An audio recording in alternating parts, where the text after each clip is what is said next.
Hi there, my name is Annette with Sunbeam Fabric Art. Welcome to my channel. Today we're continuing on with our journey of repurposing a couple of things. The first thing is a vinyl tablecloth that I found at a thrift store. And the second thing we're repurposing in is a cat vest.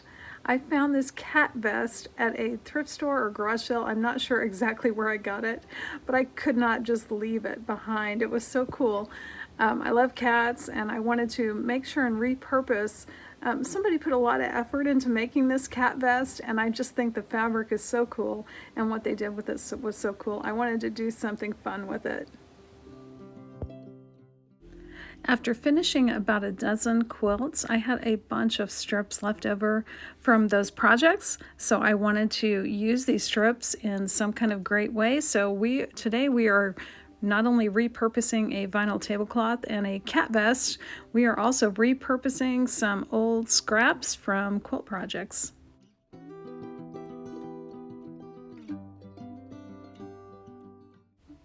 Here's a quick look at that vinyl tablecloth, and I laid it out on my floor in my living room and I drew rectangles on that, and I'm going to use those rectangles to make tote bags. And stay tuned for another project in which I'm going to use the oval ends that I trimmed off for something completely new. Okay, to start my tote bag process, I did cut rectangles out of this repurposed vinyl flannel backed tablecloth. And check the description of this video and I'll put all the measurements in the description. For this second tote bag I'm making out of this tablecloth, I'm going to use the pink strap and a selection of fabrics that I thought looked nice with the pink strap. Alright, I've been telling you about this cat vest. Here it is. This cat vest is purple on the inside with some applique, and this beautiful cat fabric is the outside of the vest. It's so beautiful, so cute. These cats are adorable. To repurpose this vest, I am cutting all the seams apart. I thought about using a seam ripper and I started to for just about a minute, and then I said nope, I'm just going to use my scissors and cut the seams off.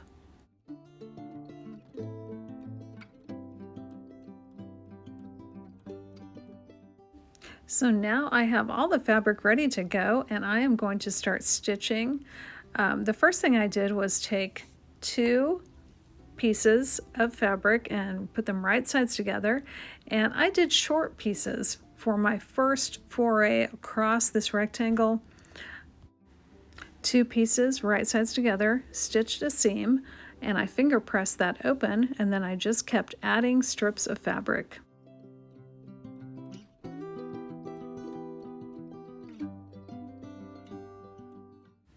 Now these kitty cats are directional, so I wanted to make sure my kitty cats were going to be upright with the top of the bag. So I just wanted you to be aware, if you're using a directional fabric, make sure and pay attention to where you're stitching and where this fabric is going to end up. I continued adding these shorter strips to my bag, going all the way across the bag, and unfortunately I wasn't very careful on my measuring, so these pieces got wider and wider as I went, so you'll see that a little bit later. I had to make a couple of adjustments.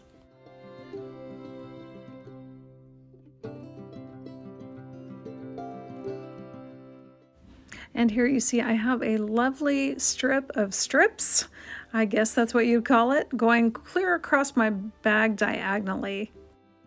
The next step in finalizing my plan was to take a very, very long strip. I'm going to lay that right sides together with these shorter strips and make a long, long strip and press that open with my fingers. And once that first strip was done, I just kept adding strips on that side of the bag, long strips, until I got all the way to the end.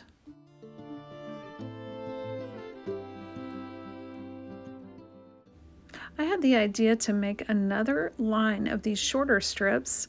In order to do that and cover up the rough edges, the raw edges, I pressed a seam allowance on one side of my long strip on this side, and that way when I stitch that down and fold it over, That is going to cover up any uneven edges of my shorter strips.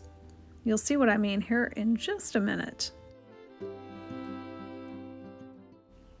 And just to show you what I mean, I laid down a few little short strips where I thought I was going to be stitching them. And you can see that when I stitch that and fold it over, I'm going to be able to stitch that down and cover up all those uneven edges.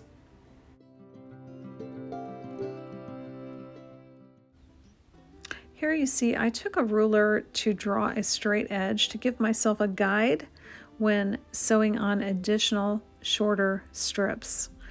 This way I knew that when I folded over that long strip with the folded edge, I knew that folded strip was going to cover at least to this line. So I knew that I was safe if I sewed my new line of strips up against this line. I got to this point in the bag, drawing that line, I went a different direction because of my strips. They were a little wonky.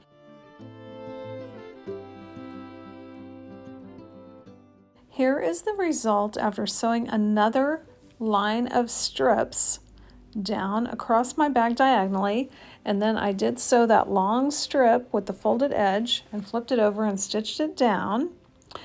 You can see that the bottom of my bag, which is the horizontal line, I did change direction a little bit because my strips were going wonky. So I just went with it, and I figured it was the bottom of the bag. It was not going to show too much anyway.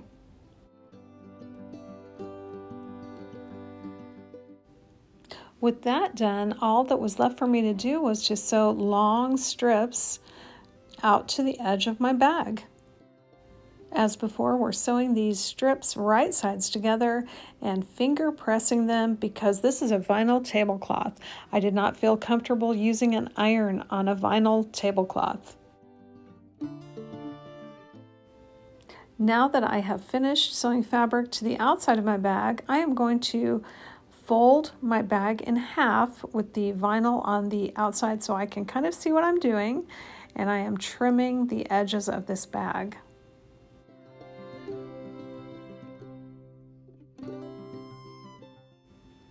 On the bag I just completed with a green strap, I did a 3-inch box corner.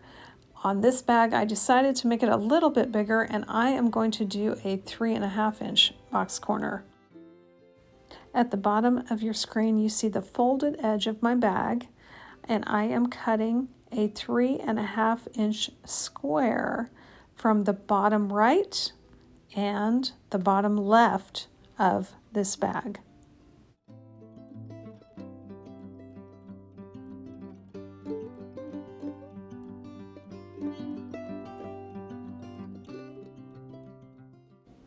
My next step was to decide where my straps would be placed. I put my ruler down and I measured and made marks at 6.5 inches and 7.5 inches from the edge of this bag, and that was going to be where my strap would be, and then I measured 9 inches down from those marks.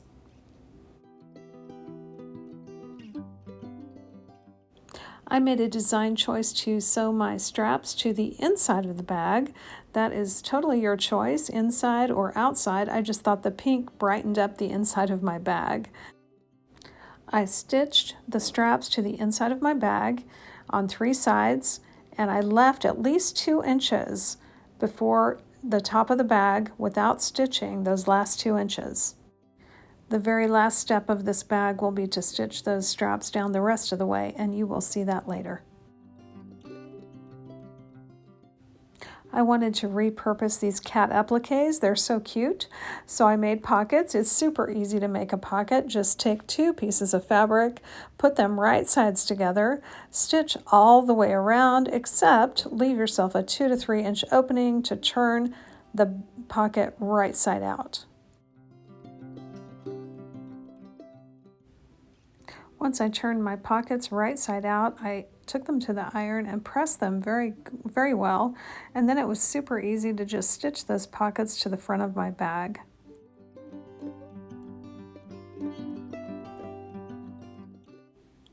I used the stitch lines on my straps to center my pockets.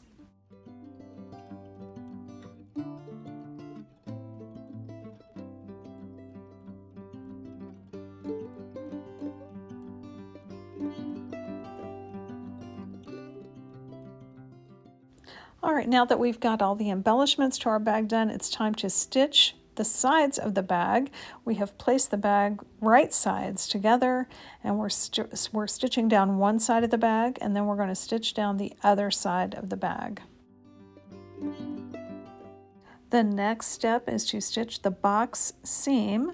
I pull apart this square opening like opening microwave popcorn, and I make sure the side seam is touching or matching up with the fold at the bottom of my bag, and then I am going to stitch across the opening.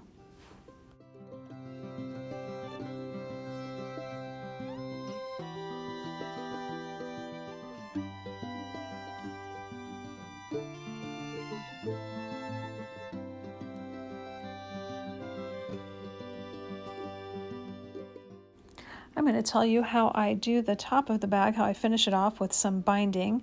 Now these binding strips were 2.5 inches wide, and I folded them in half and pressed them. On the one on the left, we're going to fold that at a 45-degree angle.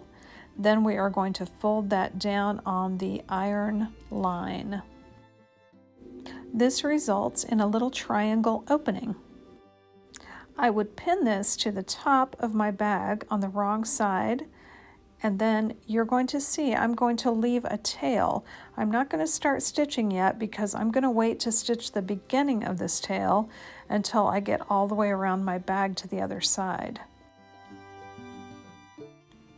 I normally leave at least a 6-inch tail or so, and then I start stitching the binding to my bag.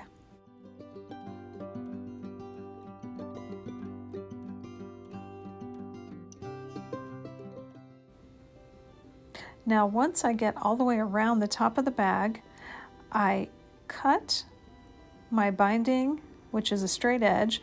I cut it at an angle that matches that triangle. And I cut it about a 1/2 inch past the triangle, and I cut that tail off, and then I tuck it inside that little opening, and then I finish sewing the binding.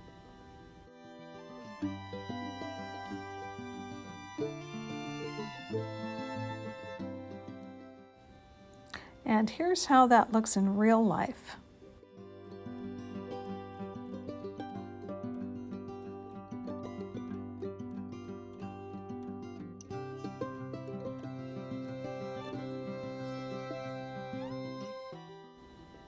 And now you can see why we do not sew those straps all the way up to the top edge.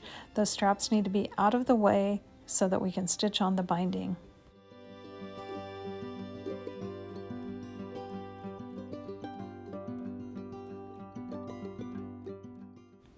Once I have finished stitching the binding to the inside of the bag, I then fold that over the top edge of the bag, and I stitch the binding to the front of the bag with a decorative stitch.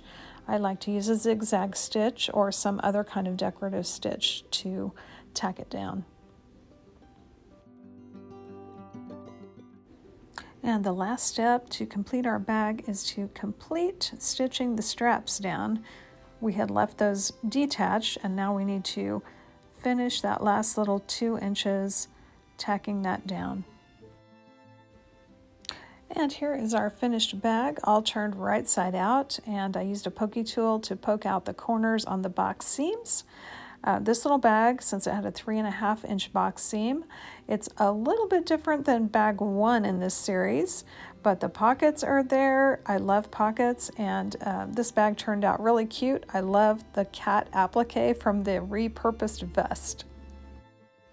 Thanks for joining me today for this video, and I hope to see you back real soon.